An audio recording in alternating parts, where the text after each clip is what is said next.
Okay mga lods, welcome back to another content. And for this video pag-uusapan natin yung nice print controversy na kung saan involve ang mga sikat na influencer. Actually mga beauty influencer to, so baka hindi nyo sila kilala. Di bale papakilala ko sa inyo kasi yung isa maganda naman kasi nga beauty influencer hindi maganda. Siyempre, hindi yan, iba yan. Yan yung jowa ni Flo G. Okay, so ang involved po natin ang bida natin for today's video ay yung POV niya yung titingnan natin. Ito, ang pangalan niya ay si Tony Sia. Ito po siya. Kaso, let me be clear hindi siya yung gumawa ng party. Invited lang siya dun sa party. Kasi, importanteng context to dahil binabanatan siya ng sandamakmak na tao. Because of what happened. Kasi nga, parang complicit siya dun sa action. So, what is the action? This is the action. Yan. Siyempre may teka, iano lang natin to. So ito yung nangyari dito kasi parang ang tema nung party is yung mga waitress at saka yung mga servidor doon and yung mga performers doon is parang sila humanoid lamp, humanoid servers, parang ganyan. Pakipanorin niyo na lang. Ganyan. So, siya si Tony Sia. Siya, Minay Day niya yan. Now, balik tayo dito. Kasi nga, ganyan yung naging itsura niya. Parang siya, sabi nila parang Squid Game or Hunger Games yung datingan. Diba? Now, kasi itong nice print na to, sikat to na sikat to na photography house. Kita nyo ito, 'di ba, si Vian at saka si Kong, 'di ba?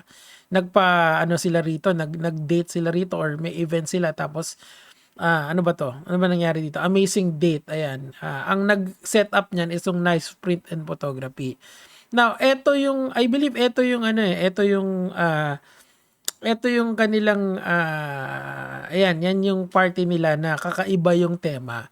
Now, I think ang point dyan kasi is they're trying to be very different, okay? And kaso yung mga tao, galit na galit sa ganyan. 'Di ba? Now, anong nangyari? Ano yung aftermath na to? Syempre, binanatan si Sia tapos kasi si Tony Sia kasi siya yung nag-post nung nag-post siya ng My Day dun sa syempre hindi yan, hindi rin yan. Eto. Diba? So, nung pinost niya yan, ayun nga, binanatan siya ng maraming tao. Which is, palagay ko naman medyo may pagka-deserve yun. Kasi nga, parang ang na-dehumanize nga yung mga tao. Yun yung isang comment to. Panoorin natin to.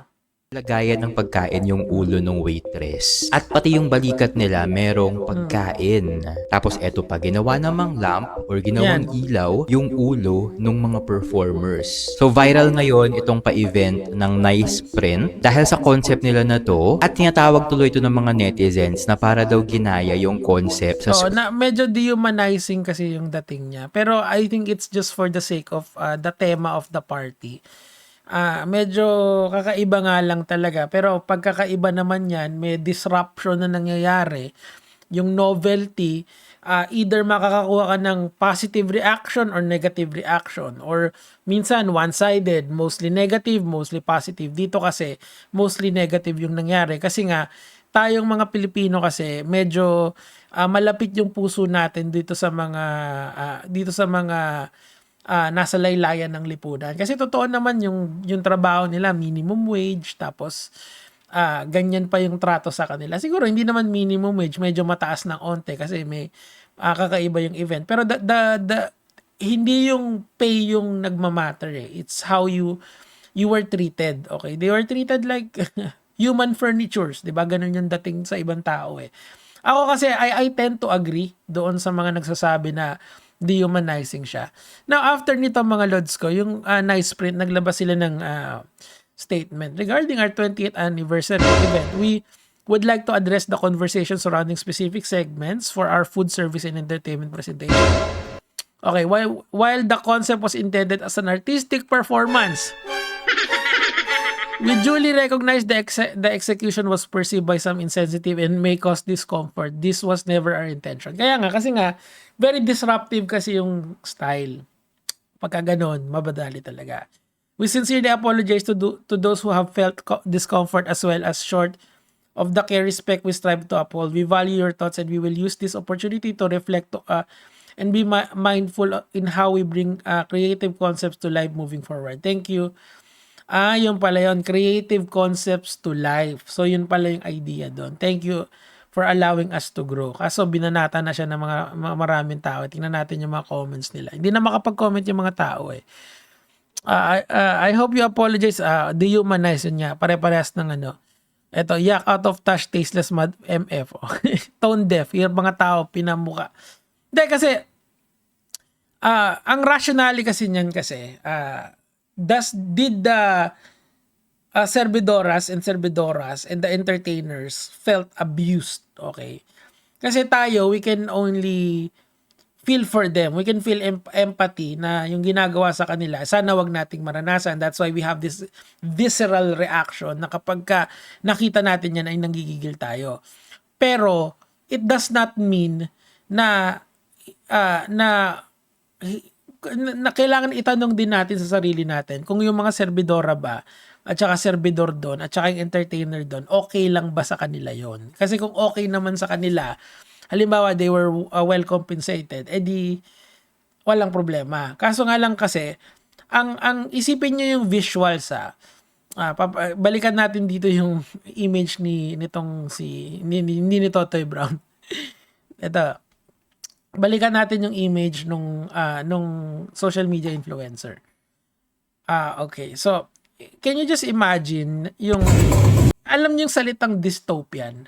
Napaka-dystopian niya kasi. Kitang-kita mo yung class divide ng dalawang ito. Yung the super wealthy and the minimum wage earner. Kitang-kita mo yung divide nila eh. 'Di ba? That is, I believe, yan yung pinaka-dehumanizing factor nito. I do not, just to be clear, I am not saying na sinadya na ma-dehumanize, na sinadya ng nice print photo at lalong-lalo ni Tony Sia na maging na i-dehumanize tong mga tao na to. Pero yung divide kasi when you're looking from the outside looking in, makikita mo yung class divide na yun eh. I don't think na yun yung naramdaman nila nung they were doing all of this eh. Parang sa kanila siguro, natutuwa pa sila dyan. Nakangiti silang lahat, di ba? Kasi kakaiba yung experience eh. Gets nyo? Kakaiba yung napaka-novel nung experience na yun eh. And the servidoras and the waiters and waitresses, the servers, they, naman sila, compliant naman sila dun sa ginagawa nila. 'Di ba? Nakangiti din sila and nakakaibang trip yung nararamdaman ng mga tao doon. Pero when you're outside looking in, makikita mo talaga yung class divide doon. Na parang puta, ganito na ba tayo sa Pilipinas? Na we are okay to become literally furnitures of other people for money. Doon ako parang oo nga no, bad trip yun Pero ano yun eh, yun yung aftermath eh. Yan yung aftermath ng nangyari. Hindi natin yan pwedeng sabihin kung nandun tayo sa insidente. Kasi, look, if talagang hindi rin natin pwedeng isisi dito sa isang influencer na to, I think the blame has to be with everyone na nandyan. Kasi complicit silang lahat eh. 'Di ba? Was there anyone doon sa party na yon na nag-walk out nung nagganyan yan? 'Di ba wala? Walang nag-walk out eh. Tuloy-tuloy lang yung ligaya nila dyan eh. Tuwan-tuwa sila. Kasi kakaiba yung experience eh. Pero nung nandyan na yung backlash, hugas kamay na lahat. Sorry, apologize. Kasi si Tony Sia, nag-apologize din siya eh. Asan na ba yan? Tony Sia apology. Nag-apology siya eh. Pero gets mo, damage done na kasi siya eh. I think learning experience na lang din to sa lahat ng taong umattend dito. Kasi totoo lang, hindi ko makita eh. Pero nag-apologize na siya eh. Hindi lang sa My Day niya rin yata eh. But dapat sa main channel mo te.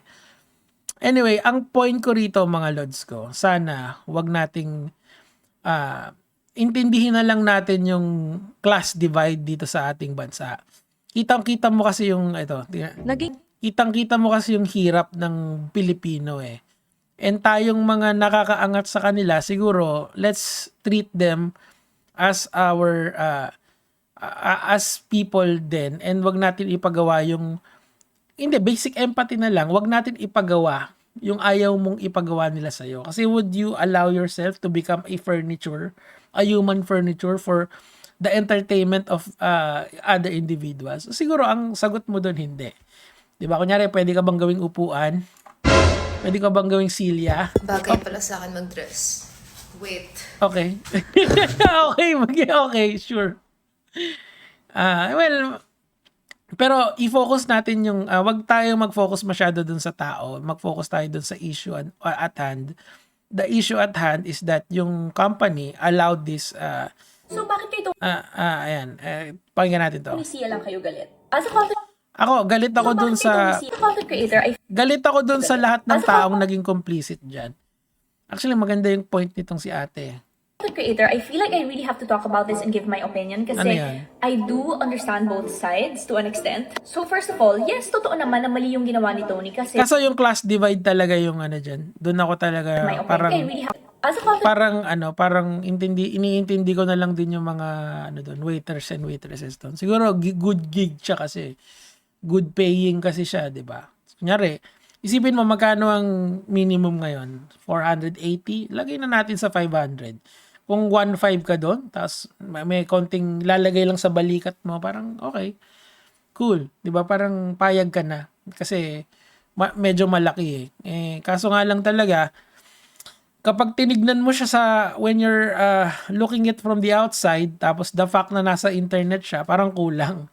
Kasi forever na yun forever nang nasa internet yun pero alam nyo kung ano yung naiisip ko ditong similar. Meron kasing I believe sa Japan yun, yung mga babae na dinalagyan mo sila ng yung parang doon yung mga Japanese man na businessman, doon sila kumakain doon sa katawan ng babae. This has a eerily similar concept. Kaso nga lang talaga I don't know which is degrading. Yun yung doon ako talaga parang napapaisip which is more degrading kasi yun yung mga ganun kasi parang expected mo na doon sa audience ng mga ganung klaseng galawan, 'di ba? Expected mo na it's male dominated. Expected mo na ganun yung mangyayari, na alam mo na may ganun kasing industry talaga sa Japan Dito kasi it's out in the open. Hindi siya secretive, 'di ba? Pinost pa. And ang mga involved pa is yung mga kilalang tao, 'di ba? Anyway, yun lang naman po yung sa akin for today. Maging marespeto po tayo sa kapwa natin. Gaya mga lods.